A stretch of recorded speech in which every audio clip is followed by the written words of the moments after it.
créativité, c'est certainement une des choses les plus difficiles à définir, mais je dirais que ça part d'un désir d'exprimer la condition humaine sous différentes formes.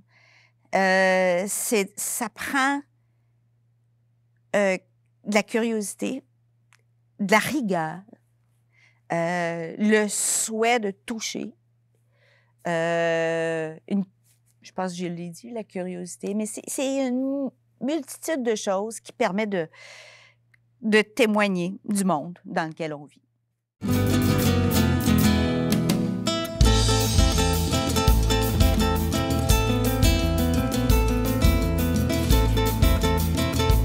Bienvenue à votre émission spéciale L'art et la créativité. Aujourd'hui, j'ai le grand plaisir de recevoir Madame Louise Matte.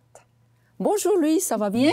Bonjour, merci Louise. Merci d'avoir accepté notre invitation. On te cherchait depuis longtemps et puis, yes, ça se concrétise. Donc, je voulais te parler sur ton objet fétiche. Qu'est-ce que c'est comme objet fétiche? Un objet fétiche, disons que j'ai un objet que j'ai trouvé à la Maison de la Culture. C'est pas un objet personnel, c'est un objet qu'on a déterré en vidant la salle de spectacle parce que la salle est présentement en rénovation, alors il fallait vraiment tout vider. Et on a trouvé une affiche qui témoigne un peu du passé, des premières années de la Maison de la Culture, qui s'appelait à l'époque la Maison de la Culture Parc Frontenac, pour devenir ensuite la Maison de la Culture Frontenac et maintenant la Maison de la Culture Janice Suto. Oui, c'est vrai. Donc, il faut dire que tu es agent culturel depuis 18 ans minimum. 18 ans à Frontenac, mais plus longtemps que ça. Oui. C'était un... Bon, je vais commencer surtout pour te présenter un petit peu pour qu'on puisse comprendre ton parcours professionnel comme agent culturel. Donc, tu as fait des études, tu as un bac en théâtre. J'ai 2 bacs. Un bac en théâtre, en même temps. Oui. Je les ai pas fait. Un bac en théâtre et un spécialisé en mise en scène et un bac en littérature française. Et c'est ça qui j'imagine, qui t'a donné le goût pour la culture, l'art. On fait un bac après avoir eu la piqûre, si je peux dire, de tout ce qui vient de la culture. J'aimais beaucoup lire, j'aimais le théâtre. C'est un parcours comme ça. J'ai fait ces études-là. Et j'ai eu le plaisir de faire de la programmation culturelle pour la ville d'Ottawa. Et c'est là que j'ai commencé à aimer la chose. Et ce qui est bien dans les maisons de la culture, c'est que c'est pluridisciplinaire. Alors, il y a les arts visuels. Il y a tout, hein? Il y a tout. Alors, on justement. découvre plein d'autres choses. Alors, ça élargit beaucoup les horizons.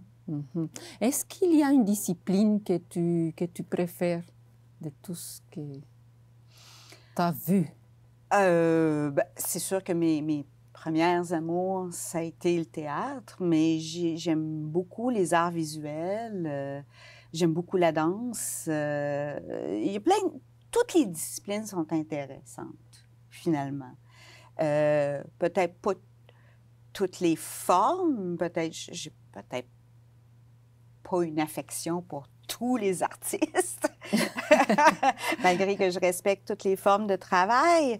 Ça, c'est bien. C'est beau. Ça. Mais il y a des choses qui me touchent moins. Il y a certains instruments de musique qui me touchent moins, Mais c'est vraiment une question de sensibilité et de goût. Mais je pense que pour avoir ta profession, il faut être ouverte. Et toi, tu es ouverte quand même. Et ça le prouve, comme agent culturel. Comment tu es devenue vraiment une agent culturel? Raconte-moi comment tu es arrivée à Ottawa, par exemple, d'abord, et puis ici, par la suite.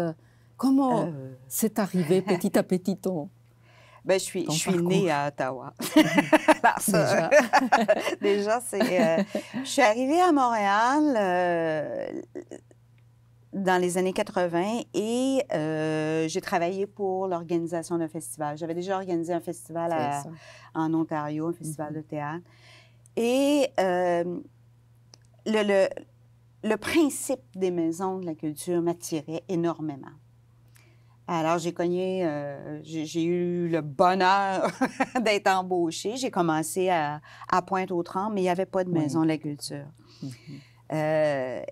Et peu à peu, on gagne en expérience, on comprend un peu plus à quoi on sert, parce que c'est plusieurs façons de l'aborder. Il y a à la fois permettre une rencontre entre les artistes et le public, aider au développement de la carrière des artistes, Tout à fait. où on s'inscrit dans le marché culturel montréalais aussi, et même à la limite provinciale, là où on peut servir. Ça prend plusieurs formes. Et c'est ça que je trouve très intéressant, parce que moi, je me dis, tout le monde, il y a comme un adage qui dit, derrière un grand homme, il y a une grande femme. Mais je dis, derrière des artistes, il y a des agents culturels qui sont là, un grand agent culturel, et puis des endroits comme à la Maison de la Culture Frontenac, des endroits de diffusion. Sans ça, les artistes, ça n'existerait pas. Hein. Il faut bien le dire, et vous êtes derrière, mais vous jouez un rôle très, très, très important. Et je vais le souligner. Le travail grandiose que tu fais. Il y a plusieurs maillons de la chaîne. Les maisons de la culture, c'est un maillon parmi tant d'autres. Je ne veux pas dire qu'on est les plus importants. Il y a tellement de disciplines. Il y a les agents d'artistes qui ont un travail, les gérants, les compagnies, les administrateurs. C'est une foule de choses qui permettent à l'artiste de bien travailler, de bien explorer pour arriver à un produit ensuite qui pourra peut-être, possiblement, naviguer de par le vaste monde. Mais est-ce qu'il y a eu un artiste ou un projet qui t'a touché le plus et qui t'a dit, il faut que je vais l'aider, je vais aller jusqu'au bout? Quelque chose qui t'a vraiment... C'est pas mon rôle, vraiment. On peut aider, mais j'irai pas. C'est pas le rôle d'une maison de la culture de privilégier un artiste. On peut être là à différentes étapes, être ouvert, et si la chose est possible, oui. Mais lorsqu'on diffuse une centaine d'événements par année... 150 minimum, non? Par année. À peu près. ça dépend, là. Il y a beaucoup de choses. On n'est pas là pour privilégier. C'est tout le monde. C'est ça. Oui. Et justement, dis-moi les rôles principaux d'un agent culturel et d'une maison de la culture. Qu'est-ce que c'est la mission? C'est de rendre accessibles les différentes formes d'art à la population du quartier. C'est de permettre des découvertes. Et dans un contexte de gratuité. Ça, c'est très important. Oui, on est là, on diffuse gratuitement. Et comme on est quand même situé dans ce qu'on pourrait qualifier de centre-ville, c'est important de ne pas entrer en compétition non plus avec les institutions. Alors, il faut voir où on peut aider, où il ne faut pas nuire. Alors, voilà, c'est ça, tout en permettant une certaine étape pour l'artiste aussi. Les artistes en général, il y a... voilà. Et c'est surtout, on est là un peu à l'instar d'une bibliothèque qui est là pour offrir un service de proximité à la clientèle, aux résidents. Mais parle-moi aussi de l'importance aussi de, comment dire, de sentir et puis de faire des échanges avec la communauté, donc avec d'autres organismes. Ça, c'est très important aussi. Bien, c'est important d'être à l'écoute. Je pense qu'un agent se doit d'écouter. D'abord, on est là pour répondre à des demandes. C'est plutôt rare qu'on m'appelle pour autre chose que me demander quelque chose. Donc, on fait notre gros possible pour répondre aux demandes à la fois des organismes et des artistes du quartier, des résidents. Je suis toujours ouverte aux suggestions. C'est sûr qu'il faut que j'en évalue la faisabilité.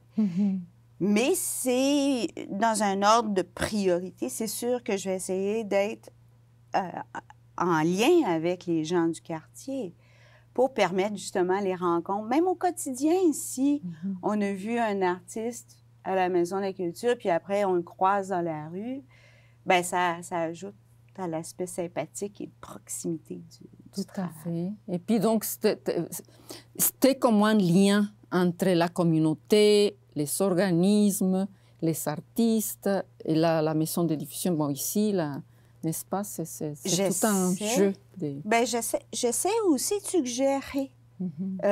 Si, par exemple, je ne suis pas en mesure de répondre à un certain besoin, je vais peut-être diriger la personne vers une autre possibilité, une autre voie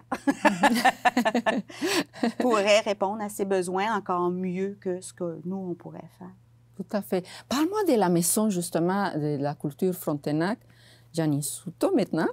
Donc, qu'est-ce qui a apporté, ou qui plutôt va apporter avec l'équipement nouveau et puis tout ça? Il y a plein de choses que tu as prévues aussi, que vous avez prévues ensemble, comme changement, comme... Oui. Parle-moi de ça. Bien, la Maison de la Culture a 30 ans. Nous sommes en 2019, la Maison de la Culture a 30 ans. Elle a ouvert ses portes, oui, comme nous d'ailleurs. Elle a ouvert ses portes donc en mai avec une exposition, une grande exposition sur la Révolution française. Et depuis les débuts, ça a toujours été considéré comme un bon équipement.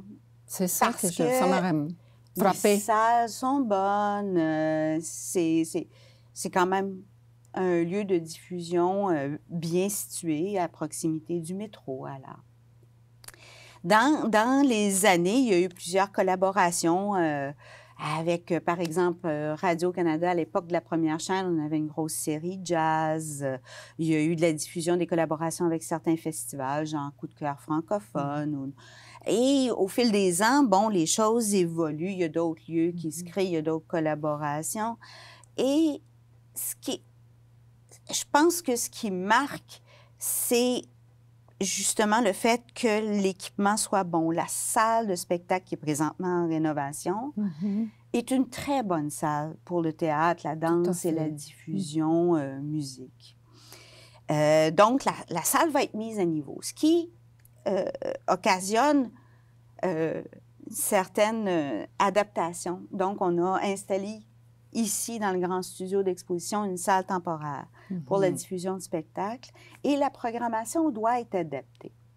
Parce que, bien sûr, le plateau n'est pas aussi grand. Il n'y a pas les mêmes équipements, il n'y a pas le même... Pour les sons aussi, ça peut être... Oui, on ne peut pas avoir le même pouvoir électrique dans une salle comme ici que celle qu'on a la vraie. Voilà. Mais bref... là, on espère que les travaux vont être terminés selon l'échéancier prévu. Et donc, on va retourner dans la salle, il faut réinstaller, revérifier, il va y avoir des nouveaux équipements. C'est un jeu... Disons que il faut toujours essayer de faire en sorte que the show must go on. Bien sûr. Toujours. Alors, c'est ça l'adaptation.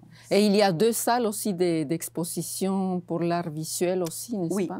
Il y a un studio 1 dans lequel on se trouve, qui normalement accueille des expositions, et le studio 2, qui est un peu plus petit, quand même, la moitié à peu près. Et voilà, mais on continue la programmation en art visuel ou en... C'est pas seulement des arts visuels non plus. Il y a, par exemple, en ce moment, on a une exposition à caractère plus littéraire autour du refus global. Alors, il y a différents types d'expositions qui sont présentées.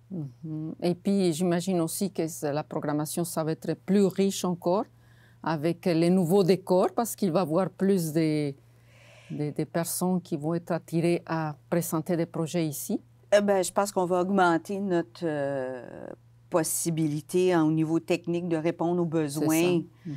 Aussi en art numérique et ce genre de choses. Il y a toujours une mise à niveau pour les équipements techniques. Alors, Alors les artistes, il ne faut pas hésiter.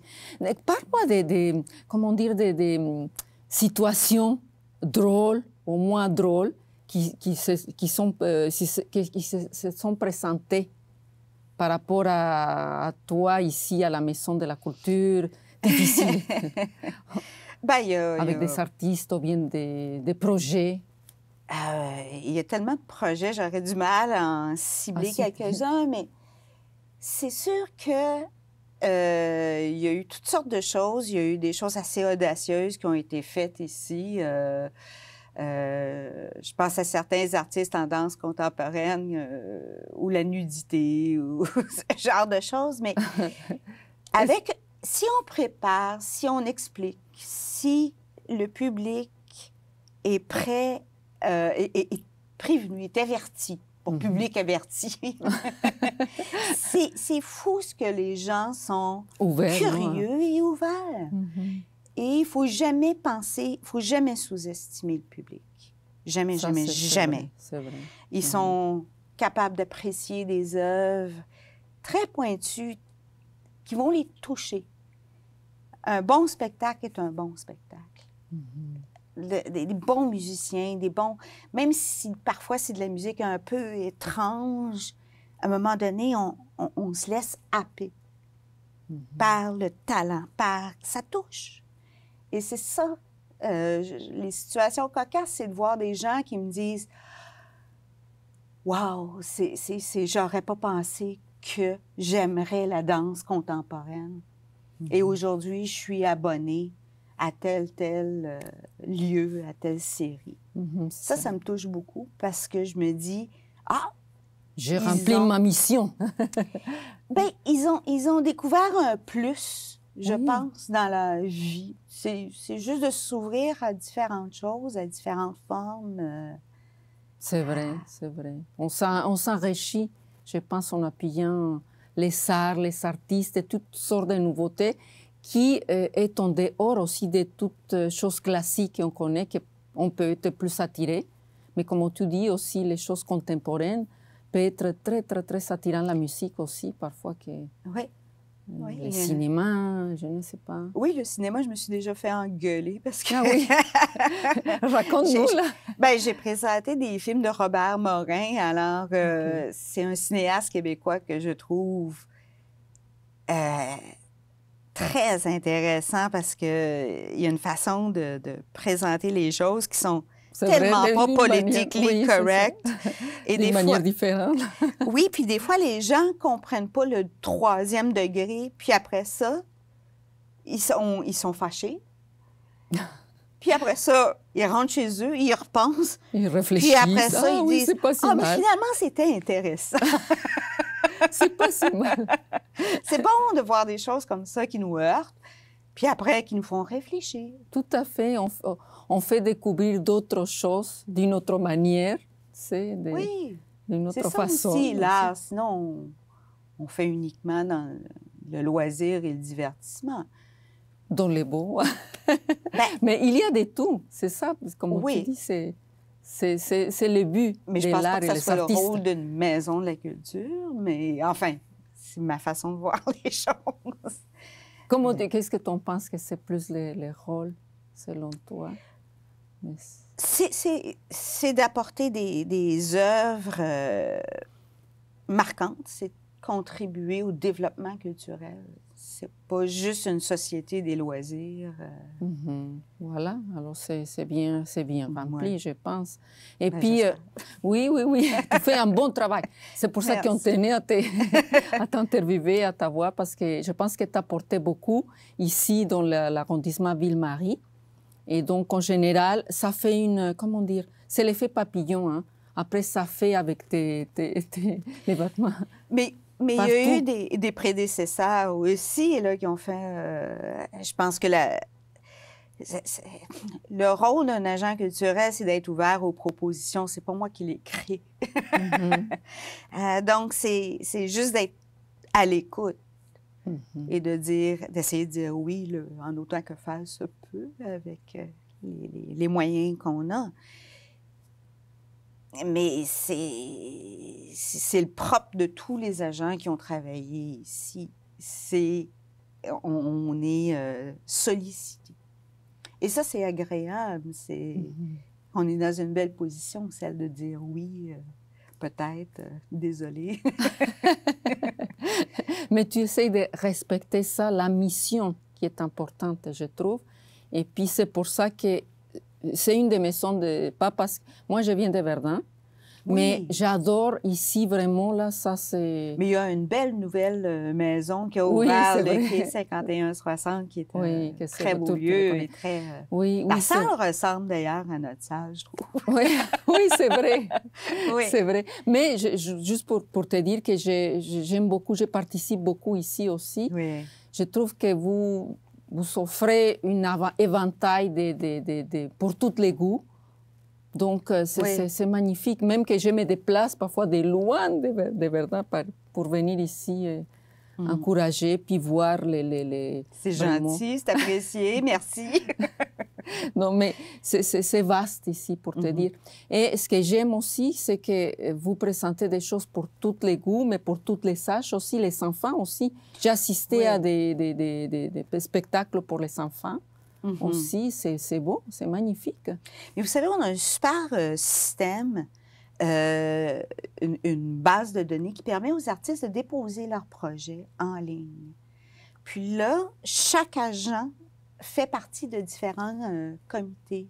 Puis là, on voit les projets, puis on est à mesure de voir le potentiel de diffusion. Il y a beaucoup d'entraînes, ce qui facilite la tâche parce que, en plus des spectacles ici, j'arriverais pas à tout voir, à tout choisir. Alors, il y a beaucoup d'échanges.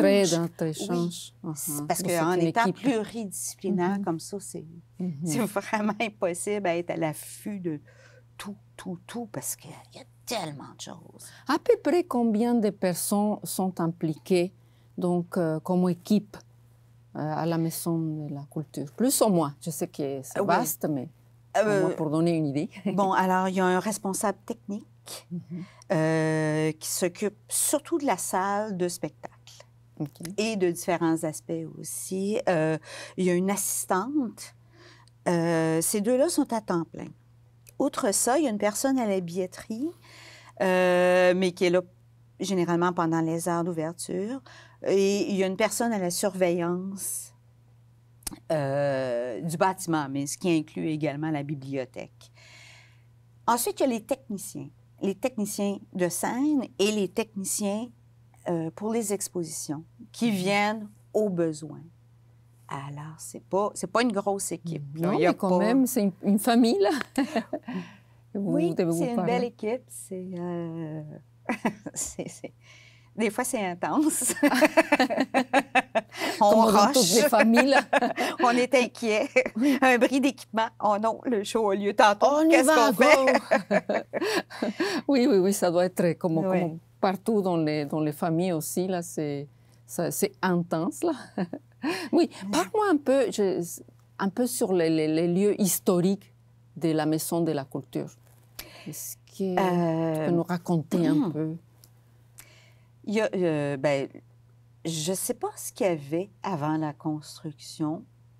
Je sais que le building a été construit en 1988 pour ouvrir en 1989. À ce building est rattachée à l'arrière une tour d'habitation de l'Office municipal d'habitation. Est-ce que c'était un terrain vague? Je pense pas. Il devait y avoir des maisons, mais il y a eu le métro. Je sais qu'à la construction, une petite anecdote, mais ils auraient percé la dalle du métro, ce qui aurait englouti une partie du budget de construction. Oui. Oups! Oui, on a eu des petits soucis à cause de ça, apparemment. Alors, mais tout est réglé là maintenant. Eh bien, non. Non, il y aura toujours des problèmes de ventilation, je pense, dus à ça. OK. C'est un grand building, le hall est très grand aussi. Alors, historiquement, je crois que c'est un des plus grands halls de la ville, qui appartient comme équipement à la ville, après l'hôtel de ville. Oui. C'est pour ça que je tenais que tu me le dises, là. Oui. C'est important de le souligner. Alors, il y a souvent des événements, des lancements, des choses comme ça qui ont pu se dérouler dans le hall. Et voilà. Historiquement, il y a tellement d'artistes qui sont passés pardon, par ici. Bon, Janine Souto est venue jouer avec le Théâtre populaire du Québec une fois, je crois. Ah oui, mais quand même. Dans les années 90, au début des années 90, voilà. Et pourquoi, justement, vous savez donner les noms de Janine Souto à la maison? C'était un choix. La Ville de Montréal, c'est pas moi qui a... Okay. La famille de Mme Souto souhaitait honorer sa mémoire et a fait appel à la Ville de Montréal. Et, en fait, je crois qu'ils avaient démarché des théâtres, mais les théâtres n'ont pas souhaité.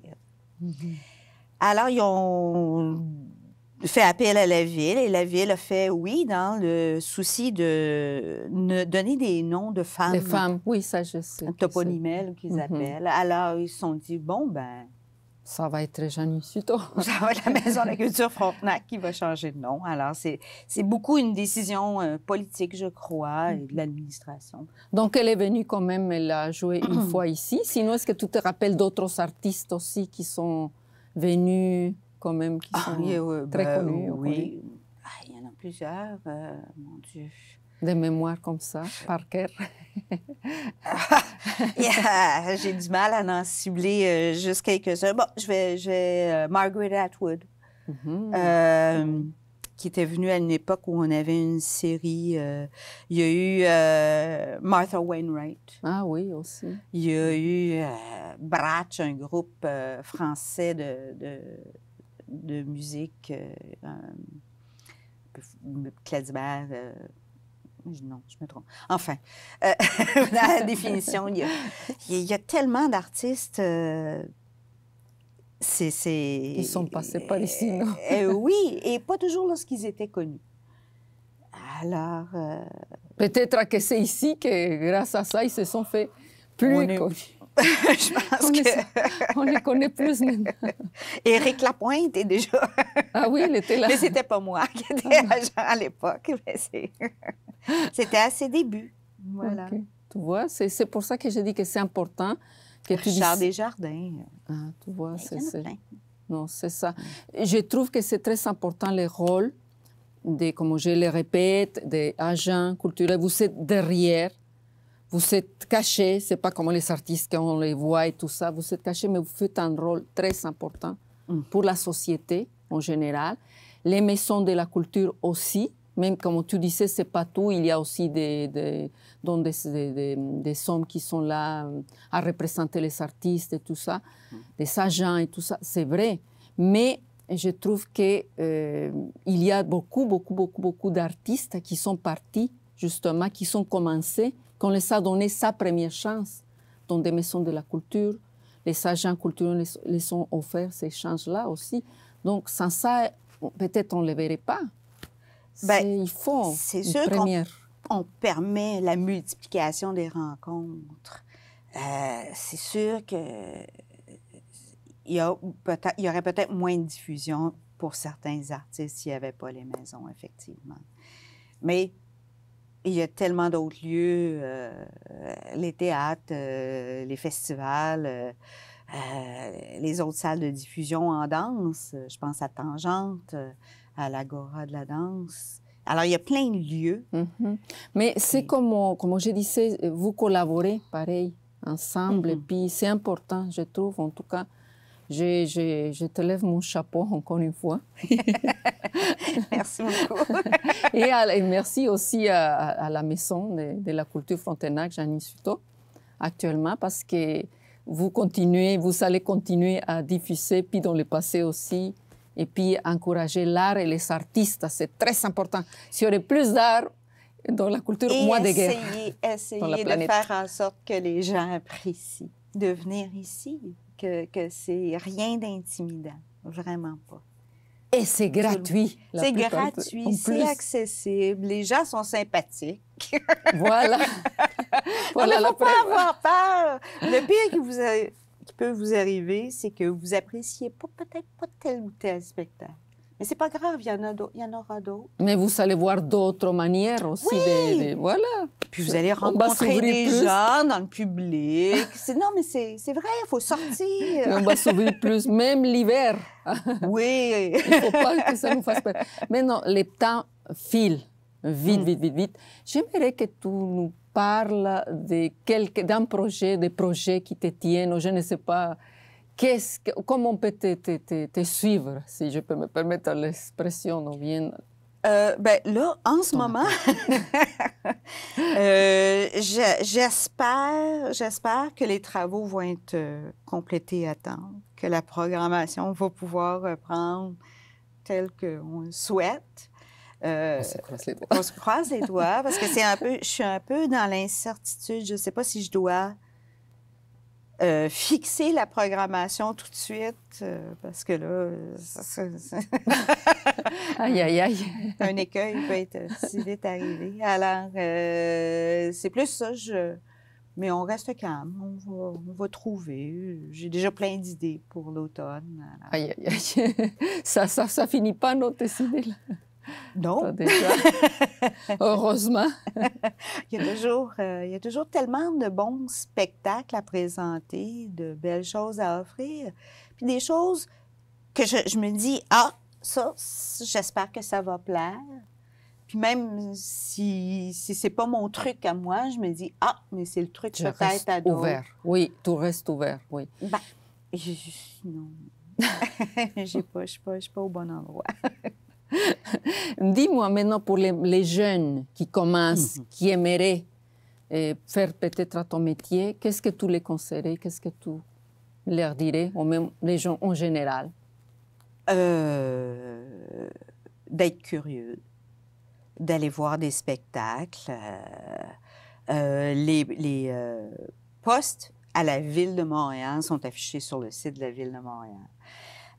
Mais il y a tellement de lieux aussi un peu partout. C'est un métier quand même diffuseur, mais qui s'apprend aussi un peu sur le temps. Je pense que ça prend une curiosité, ça prend un désir de se coltailler à la chose culturelle, de côtoyer des artistes, de comprendre leurs besoins. C'est un peu se mettre au service d'eux. C'est, comme diraient les Anglais, on n'est pas des fonctionnaires, on est des civil servants. Et il faut être polyvalent aussi, comme tu l'es. Oui. Il faut être bien entouré, parce que moi, toute seule, je ne voudrais pas grand-chose sans l'équipe. Tu as une équipe, oui, c'est vrai, de faire, comme on dit. Là, ben, ça prend des gens qualifiés là, en technique. C'est quand même quelque chose. Il faut être généraliste. C'est sûr qu'il faut que je sois capable de faire certaines choses, mais il faut que je puisse compter. C'est le fun, les échanges avec les collègues, mais aussi avec l'équipe. Quand on a un problème... tu peux compter sur... Qu'est-ce que tu ferais à ma place? Tu peux compter sur eux aussi. Oui, parce que des fois, ils ont une autre façon, un autre angle de voir les choses. Puis, avec les collègues, c'est sûr qu'il y a certaines affinités. Il y a certains collègues... Oui, comme on donne tout dans la vie, là, oui, c'est vrai. C'est normal. C'est normal. Puis on n'a pas tous... Faut pas nier le fait qu'on n'a pas tous la même façon de voir le métier. Moi, j'ai ma façon. Le respect, c'est le plus important. Et vous l'avez ici, on le sent, donc c'est ça qui compte. On essaie, oui. C'est sûr que on peut pas tout permettre. Il faut que les choses se fassent dans le respect de tous aussi. Ça, c'est Alors, je suis un peu dure des fois sur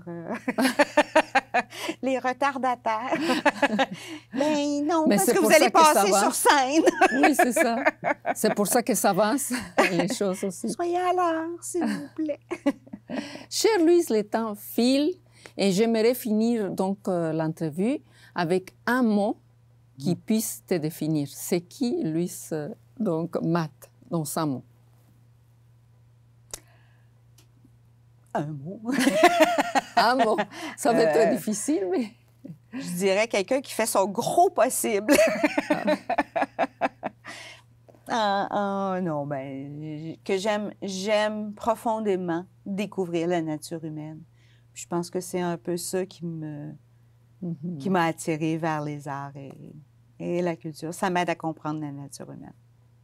Bah, écoute, ce fut un plaisir de t'interviewer, d'être avec toi, de concrétiser notre souhait. Et puis, je te souhaite bonne continuation. Et puis, merci. Merci, merci. Et puis, cher public, on se donne rendez-vous pour la prochaine émission de l'art et la créativité.